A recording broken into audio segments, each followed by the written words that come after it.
धर्मांतरण रोकने के लिए गुरु गोविंद सिंह जी ने पूरा परिवार बलिदान कर दिया। धर्मांतरण रोकने के लिए छत्रपति शिवाजी महाराज ने पूरा बलिदान कर दिया।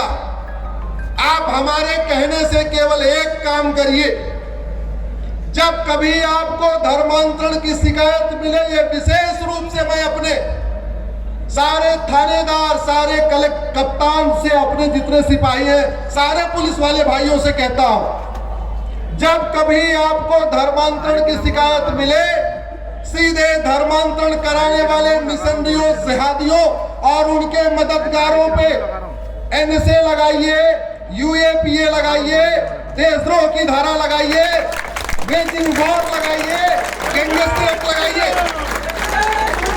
और आपको परेशान होने की जरूरत नहीं है, इसका रास्ता हमने सुप्रीम कोर्ट से खुलवा दिया। आप गूगल करिएगा, conversion national threat to security Ashwini Upadhyay, आपको डिटेल मिलेगा। 14 नवंबर 2022 को माननीय सुप्रीम कोर्ट ने कहा था धर्मांतरण राष्ट्र की सुरक्षा के लिए खतरा है, और जो राष्ट्र की सुरक्षा के लिए खतरा होता है उससे निपटने के लिए कानून है एनएसए, और एनएसए लगा देंगे, 1 साल जमानत भी नहीं होगी। और इसकी शुरुआत हो चुकी है। अभी गजप्रस्थ, जिसको गाजी खान ने गाजियाबाद बना दिया, वहां एक घटना आई थी, मैंने माननीय सुप्रीम कोर्ट का ऑर्डर दिखाया, कमिश्नर साहब ने एनएसए लगवा दिया, 1 साल से वो बेल पे जेल में है, बेल नहीं मिली है। इसलिए कह रहा हूं, धर्मांतरण राष्ट्र की सुरक्षा के लिए खतरा है, धर्मांतरण देश की एकता अखंडता के लिए खतरा है, धर्मांतरण एक इनडायरेक्ट वॉर है, धर्मांतरण एक संगठित अपराध है, धर्मांतरण एक देशद्रोह है। मुगल यहाँ सत्ता के लिए नहीं धर्मांतरण कराने आए थे, अंग्रेज यहाँ सत्ता के लिए नहीं धर्मांतरण कराने आए थे। इसलिए धर्मांतरण कराने वाले मिशनरियों, जिहादियों और उनके मददगारों, जो भारत में सफेद पोश धर्मांतरण कराने वाले जिहादियों की मदद करते हैं, उनके खिलाफ ये 5 धारा लगाइए। जिस दिन आप लगाना शुरू कर देंगे, मैं गारंटी के साथ कहता हूं धर्मांतरण रुक जाएगा।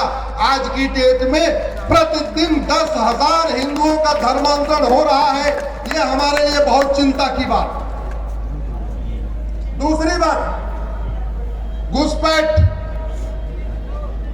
शर्म नहीं आती उस वहां के शासकों को, वो 1 करोड़ हिंदुओं को नहीं संभाल पा रहे हैं, जबकि वो वहीं के रहने वाले हैं, और हम 6 करोड़ घुसपैठियों को संभाल के रखे हुए हैं, जो यहां अवैध रूप से आए हुए। जय श्री राम। मैंने 2017 में पीआईएल फाइल किया था, 2017 में पीआईएल फाइल किया था, और राज्यवार मैंने आंकड़े दिए थे कि भारत में 5 करोड़ घुसपैठी आ चुके। याद रखिए, मात्र 5,000 घुसपैठिए गए थे। एक बहुत ही शांत, समृद्ध, खुशहाल देश था, उसका नाम था पर्शिया। 90% वहां पारसी थे। 5,000 घुसपैठियों ने 50 साल में पर्शिया को खाली करवा लिया। वो ईरान बन गया, फिर लड़ने की आदत तो है ही है, फिर लड़ने लग गए तो ईरान और इराक बन गया, और भारत में तो 6 करोड़ घुसपैठी है। मैं आपसे पूछता हूं, ये घुसपैठ हमारी राष्ट्र की सुरक्षा के लिए खतरा है कि नहीं? जोर से बताइए। ये घुसपैठ देश की एकता अखंडता के लिए खतरा है कि नहीं? ये घुसपैठ वेजिंग वॉर है कि नहीं? ये घुसपैठ एक संगठित अपराध है कि नहीं?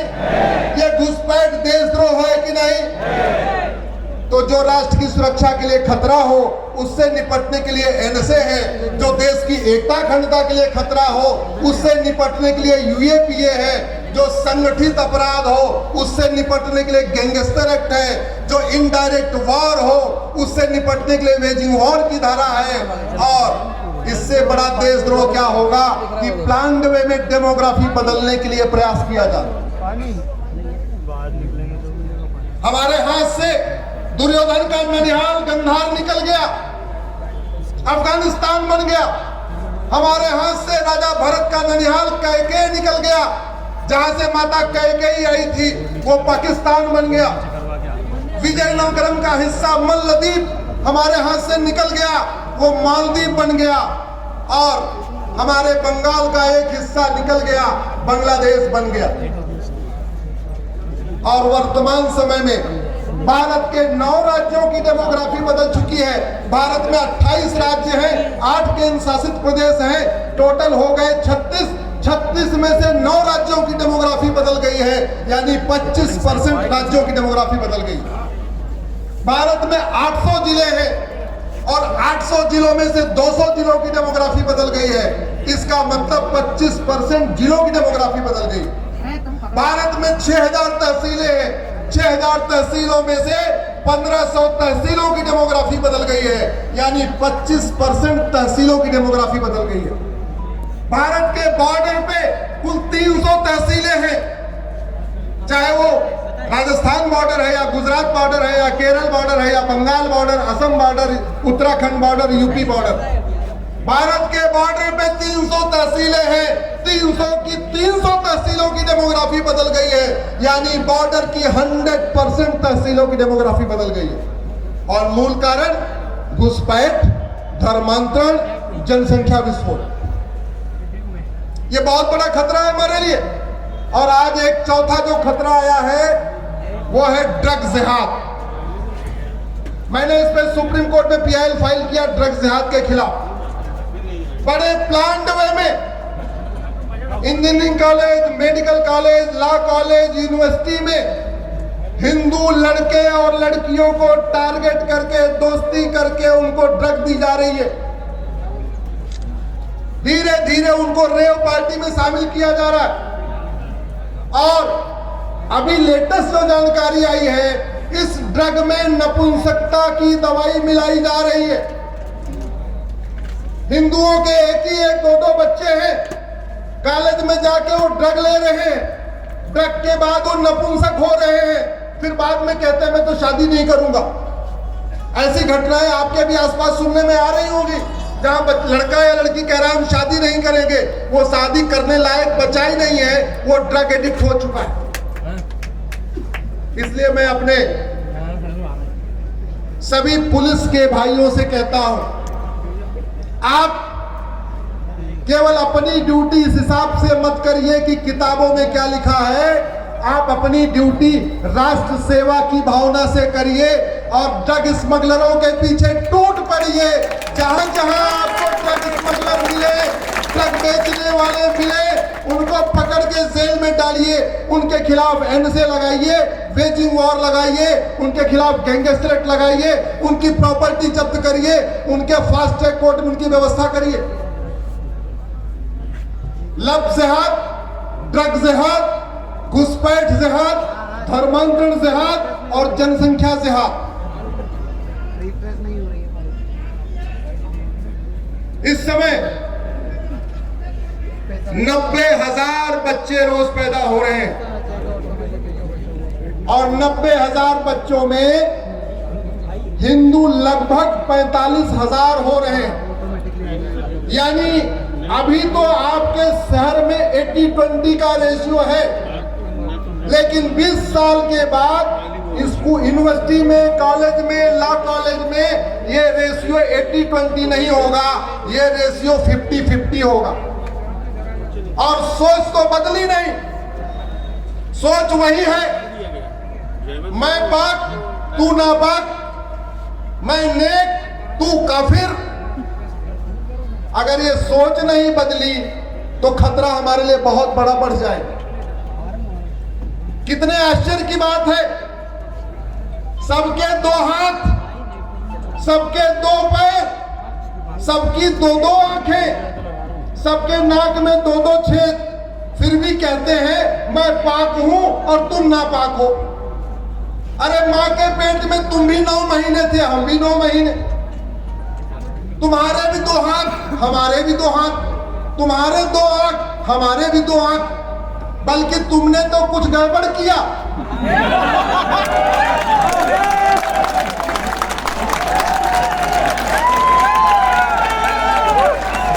हमने तो ऊपर वाले की दी हुई किसी चीज से कोई छेड़छाड़ किया क्या? ऊपर वाले को तो हम मानते हैं, इसलिए हम इसलिए तुम नापाक हो।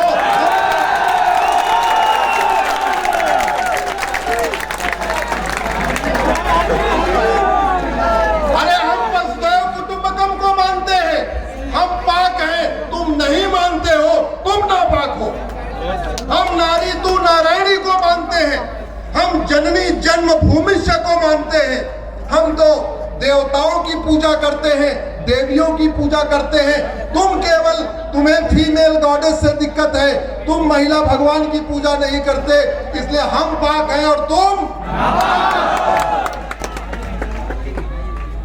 हम कभी नहीं कहते हिंदुओं की जय हो, हम क्या कहते हैं? धर्म की जय हो। हम कभी नहीं कहते गैर हिंदुओं का नाश हो, हम क्या कहते हैं? अधर्म का नाश हो। हम कभी नहीं कहते हिंदुओं में सद्भावना हो, हम कहते हैं प्राणियों में सद्भावना हो। हम कभी नहीं कहते केवल भारत का कल्याण हो, हम कहते हैं विश्व का कल्याण हो।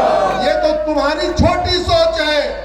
तुम कहते हो जो हमारे में आ जाए वो पाक, जो नहीं आए वो नापाक, जो आएगा उसको जन्नत, जो नहीं आएगा जहन्नुम। हम तो कहते हैं तुम शंकर जी की पूजा करो, विष्णु की पूजा करो, करो तो भी ठीक, न करो तो भी ठीक, व्रत रखो तो भी ठीक, नहीं रखो तो भी ठीक, अष्टांग योग का पालन करो, तुम्हें मोक्ष मिल जाएगा।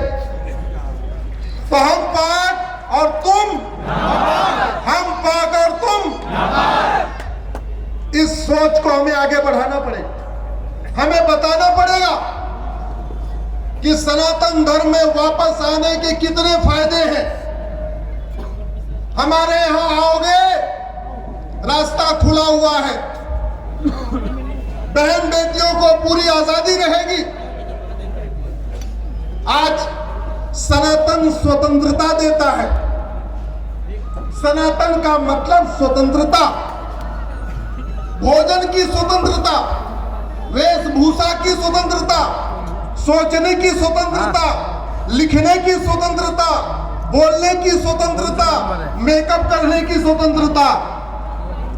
अफगानिस्तान, पाकिस्तान, बांग्लादेश के जो वैज्ञानिक हैं, जो मिसाइलें बना रहे हैं, उनकी इतनी हिम्मत नहीं है कि सार्वजनिक रूप से कह दे पृथ्वी गोल है। वो कह ही नहीं सकते। अफगानिस्तान, पाकिस्तान, बांग्लादेश के वैज्ञानिकों की यह हिम्मत नहीं है कि सार्वजनिक रूप से कह दे पृथ्वी गोल है। जानते भी हैं। हमारे यहां तो हम जो मानते हैं, जो जानते खुल के बोल देते, हम तो कह रहे हैं पृथ्वी गोल है। यह है स्वतंत्रता। और एक बात और रखिएगा, सनातन आपको विकास देता है। उदाहरण के लिए अफगानिस्तान में सारी नाई की दुकानें बंद हो गई क्योंकि दाढ़ी बनवाना हराम। अफगानिस्तान में सारी मेकअप की दुकानें, ब्यूटी पार्लर बंद क्योंकि मेकअप करना हराम। गाना सुनना हराम तो ढोल मजीरा बजाने वाले बंद। गाना सुनना हराम तो जो ढोल मजीरा बेचते थे वो भी बेरोजगार, जो बनाते थे वो भी बेरोजगार। जबकि सनातन आपको उठने की, सोचने की, तरक्की करने की, आगे बढ़ने की सोच देता है। और हमको कहते हैं तुम नापाक और मैं पाक। उल्टा चोर, उल्टा चोर। इसलिए मैं कह रहा हूं, इस सोच के खिलाफ संगठित होकर आगे बढ़ना है। और एक बात याद रखिएगा, आप हिंदू हैं या जैन हैं या बौद्ध हैं या सिख हैं, ये तब तक चलेगा जब तक हिंदू बहुसंख्यक है। हिंदू घटा तो आपकी सारी पहचान खत्म हो जाएगी। आप ब्राह्मण हैं, क्षत्रिय हैं, वैश्य हैं, दलित हैं, ये पहचान तब तक है जब तक हिंदू बहुसंख्यक है, नहीं तो आपकी ये पहचान खत्म हो जाए। दुनिया का सबसे प्राचीन और सबसे बड़ा शंकर जी का मंदिर गंधार नरेश ने बनवाया था। आज उस शिव मंदिर की एक एक ईंट उखाड़ के फेंक दी गई। दुनिया की सबसे बड़ी भगवान बुद्ध की मूर्ति अफगानिस्तान में थी, उस मूर्ति के टुकड़े टुकड़े कर दिए। दुनिया का सबसे बड़ा जैन मंदिर मुल्तान में था भगवान पार्श्वनाथ का। उस पार्श्वनाथ भगवान के मंदिर में जहां रोज नौकार मंत्र होता था, अब रोज वहां नमाज पढ़ी जा रही है, अजान हो रही है, मदरसा चल रहा है।